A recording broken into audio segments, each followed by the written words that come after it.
होगा उसे भी नौकरी से जो है वो निकाला जा सकता है। जब उसे नौकरी से निकाला जाएगा तो वो भी स्ट्रक्चरल अनएम्प्लॉयमेंट कहलाएगी।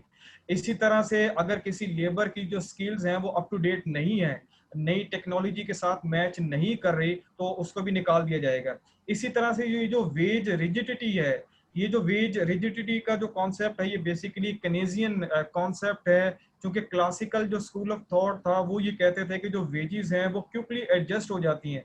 जब वेजेस क्विकली एडजस्ट हो जाती हैं, इस वजह से मार्केट में हमेशा क्या रहती है, फुल एम्प्लॉयमेंट रहती है। लेकिन केस ने कहा कि जो वेजेस हैं ये क्विकली एडजस्ट नहीं होती, बल्कि इसमें जो एडजस्टमेंट है ये स्लगिश एडजस्टमेंट होती है, यानी कि स्लो एडजस्टमेंट होती है। और जिस टाइम पीरियड में वेजेस अभी एडजस्ट हो रही होती हैं, उस वक्त लोग जो है वो अनएम्प्लॉयमेंट का शिकार हो जाते हैं। जब अनएम्प्लॉयमेंट का शिकार हो जाते हैं due to the wage rigidity, so question ये पूछा जा सकता है कि वेज की रिजिड होने की वजह से जो लोग अनएम्प्लॉयड होते हैं सर वो माइक क्या अपना वो थोड़ा सेट करें, आवाज़ थोड़ी स्लो आ रही है। माइक अपना अच्छा, अब जी अब ठीक आ रही है? आप प्लग चेक करें मोबाइल का आप अपना, या अब ठीक आ रही है आवाज? ठीक है, अब ठीक है, अब ठीक है। अच्छा, तो मैं ये कह रहा था कि अगर वेजेस जो है वो रिजिड हैं और पेपर में आपसे पूछ लिया जाए कि वेज रिजिड होने की वजह से जो अनएम्प्लॉयमेंट होगी वो कौन सी अनएम्प्लॉयमेंट होगी, इधर का वो स्ट्रक्चरल अनएम्प्लॉयमेंट होगी, फ्रिक्शनल होगी, या फिर साइक्लिकल अनएम्प्लॉयमेंट होगी, तो फौरन से आप कहेंगे कि वेज रिजिड होने की वजह से जो अनएम्प्लॉयमेंट होगी वो स्ट्रक्चरल अनएम्प्लॉयमेंट कहलाएगी। अभी जो स्ट्रक्चरल अनएम्प्लॉयमेंट है, इस सूरत में जो सप्लाई ऑफ लेबर है वो डिमांड फॉर लेबर के मुकाबले में क्या हो जाती है, ज्यादा हो जाती है, जब तक कि वेज एडजस्ट नहीं होती। जब वेजेस एडजस्ट हो जाती हैं तो फिर से दोबारा से मार्केट में फुल एम्प्लॉयमेंट आ जाता है। सो ये केन्स और क्लासिकल का इसमें जो है वो कंट्राडिक्शन है। क्लासिकल ये कहते हैं कि फौरन से वेज एडजस्ट हो जाती है, सो इस वजह से अनएम्प्लॉयमेंट का जो है वो अनएम्प्लॉयमेंट हो नहीं सकती, हमेशा फुल एम्प्लॉयमेंट रहती है। जबकि केन्स ने कहा कि जो वेजेस हैं वो चूंकि रिजिड होती हैं, जब वेजेस रिजिड होंगी, अभी एडजस्ट हो रही होंगी, उस दौरान जो अनएम्प्लॉयमेंट का सामना होगा वो स्ट्रक्चरल अनएम्प्लॉयमेंट कहलाएगी। इसी तरह से ये जो साइक्लिकल अनएम्प्लॉयमेंट है, इसको देखें। When GDP falls below the potential GDP, कि जब पोटेंशियल जीडीपी से जो एक्चुअल जीडीपी है वो बिलो होगी, उस वक्त जो अनएम्प्लॉयमेंट का सामना करना पड़ेगा वो साइक्लिकल अनएम्प्लॉयमेंट कहलाएगी। ठीक है, ये उस सूरत में भी हो सकता है, आपसे पूछा जा सकता है कि अगर इकोनॉमी जो है वो अपने प्रोडक्शन पॉसिबिलिटी फ्रंटियर, ये जो पीपीएफ है ना, इसकी मीनिंग है प्रोडक्शन पॉसिबिलिटी फ्रंटियर। अगर कोई भी इकोनॉमी अपने प्रोडक्शन पॉसिबिलिटी फ्रंटियर से नीचे अपनी प्रोडक्शन कर रही है, तो पूछा जा सकता है कि उस वक्त जो अनएम्प्लॉयमेंट होगी वो कौन सी होगी, इधर के वो साइक्लिकल होगी, फ्रिक्शनल होगी, या स्ट्रक्चरल अनएम्प्लॉयमेंट होगी। तो आप बता सकते हैं कि वहां पर साइक्लिकल अनएम्प्लॉयमेंट होगी। इसी तरह से अगर जो रिसोर्सेज हैं वो अंडर यूटिलाइज्ड हैं, जब रिसोर्सेज अंडर यूटिलाइज्ड होंगे उस वक्त भी जो अनएम्प्लॉयमेंट का सामना होगा वो साइक्लिकल अनएम्प्लॉयमेंट कहलाएगी। ठीक है, सो ये तीन तरह की अनएम्प्लॉयमेंट है, ये मैं आपको इसके नोट्स भी सेंड कर दूंगा, तो इसको आप देखिएगा, और आपके पास जो मटेरियल है वहां से भी आप इसको दोबारा से देख सकते हैं। फ्रिक्शनल अनएम्प्लॉयमेंट, साइक्लिकल अनएम्प्लॉयमेंट और स्ट्रक्चरल अनएम्प्लॉयमेंट, सबसे इंपॉर्टेंट जो फैक्टर है वो यही साइक्लिकल अनएम्प्लॉयमेंट ही है, क्योंकि ये इकोनॉमी के लिए नुकसानदेह है। ऊपर वाले ये जो फ्रिक्शनल अनएम्प्लॉयमेंट है या फिर ये जो स्ट्रक्चरल अनएम्प्लॉयमेंट है, ये इकोनॉमी के लिए इतना नुकसानदेह नहीं है जितना ये साइक्लिकल अनएम्प्लॉयमेंट इकोनॉमी के लिए नुकसानदेह है। अब इसी तरह से एक छोटा सा कॉन्सेप्ट है, that is Okun's law. Okun's law basically क्या है कि एक नोबेल लॉरिएट एक इकोनॉमिस्ट हैं ओकन। ओकन ने एक रिलेशनशिप डेवलप किया है किसके दरमियान, अनएम्प्लॉयमेंट एंड जीडीपी के दरमियान। अब ओकन्स का कहना यह है कि there is a negative relationship between GDP and unemployment.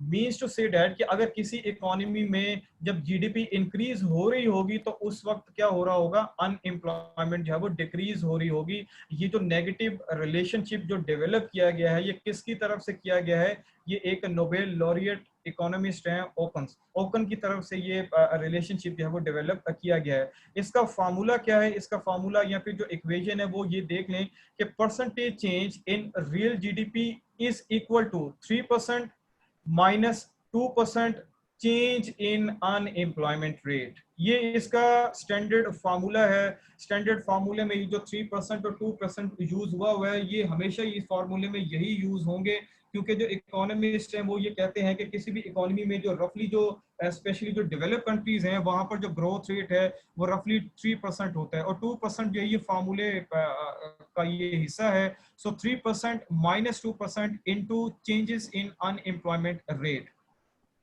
अब ये देख लें कि फॉर एग्जांपल के इकोनॉमी में जब अनएम्प्लॉयमेंट रेट 6% से इंक्रीज करके क्या हो गया, 8% हो गया, ये चेंज इन अनएम्प्लॉयमेंट रेट। ये 3% वैसे का वैसे आ गया, 2% वैसे का वैसे आ गया। ये 8 माइनस 6% करेंगे तो आपके पास क्या आ जाएगा, 2% आ जाएगा। इस 2% को मल्टीप्लाई करेंगे इस 2% के साथ, तो ये आपके पास माइनस का 4% आ जाएगा, और फाइनल जो रिजल्ट निकलेगा वो क्या निकलेगा, वो -1% निकलेगा।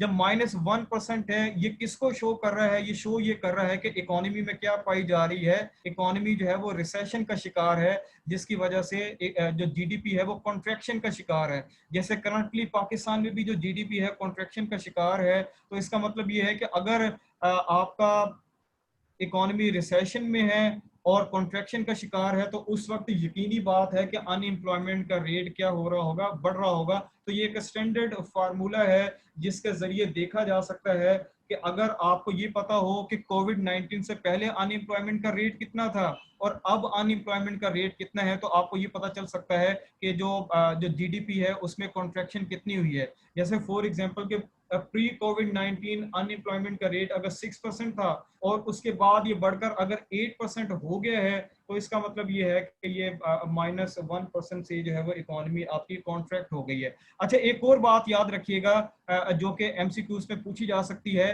कि ये जो अनएम्प्लॉयमेंट में चेंज है ना, ये ना तो फ्रिक्शनल है ना ही ये स्ट्रक्चरल है, बल्कि ये जो अनएम्प्लॉयमेंट में चेंज है ये साइक्लिकल अनएम्प्लॉयमेंट है। ठीक है, ये याद रखना है आपने कि ये इस फार्मूले के अंदर जो अनएम्प्लॉयमेंट यूज हो रही है ना तो वो फ्रिक्शनल है ना वो स्ट्रक्चरल है, बल्कि कौन सी अनएम्प्लॉयमेंट है, वो बेसिकली साइक्लिकल अनएम्प्लॉयमेंट है। अब लास्ट कॉन्सेप्ट है that is natural rate of unemployment.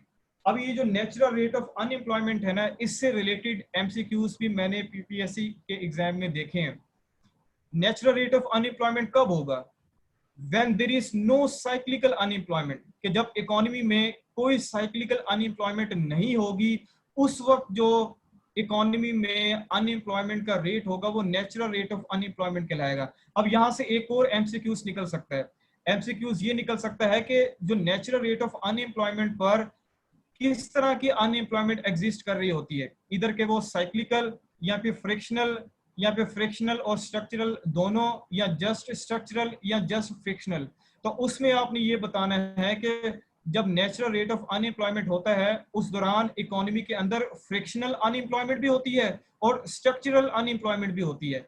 ये दो अनएम्प्लॉयमेंट जो है वो इकोनॉमी को डिस्टर्ब नहीं करती, इकोनॉमी को जो डिस्टर्ब करती है वो साइक्लिकल अनएम्प्लॉयमेंट करती है। ठीक है, तो ये जो एमसीक्यू जिस तरह से पूछा जा सकता है, मैंने एक्सरसाइज भी बनाई हुई है, वो भी मैं आरिफ साहब को सेंड करूंगा, फर्दर वो आपको सेंड करेंगे। तो उसमें इससे रिलेटेड मैंने काफी सारे जो एमसीक्यूज हैं वो डाले हैं।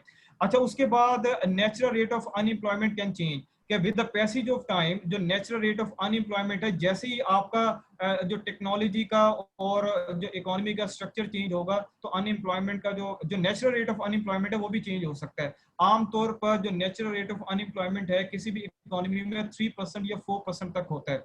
और इसकी एक ये भी डेफिनेशन है, when number of unemployed and number of available jobs are same, कि जब जितने काम करने वाले हैं और उतनी ही मार्केट के अंदर जॉब्स अवेलेबल हैं, उस वक्त जो अनएम्प्लॉयमेंट होगी वो क्या कहलाएगी, वो नेचुरल रेट ऑफ अनएम्प्लॉयमेंट कहलाएगी। वो इकोनॉमी में किसी भी तरह की डिस्टर्बेंस जो है वो क्रिएट नहीं करेगी। तो लेक्चर में जो आज आपको दिया है वो कंज्यूमर प्राइस इंडेक्स से रिलेटेड दिया है, देन कंज्यूमर प्राइस इंडेक्स को रिलेट किया है जीडीपी डिफ्लेटर के साथ, फिर हमने देखा कि क्या ओवरस्टेट करता है जो कंज्यूमर प्राइस इंडेक्स और नॉट, और उसके बाद मैंने ये अनएम्प्लॉयमेंट के हवाले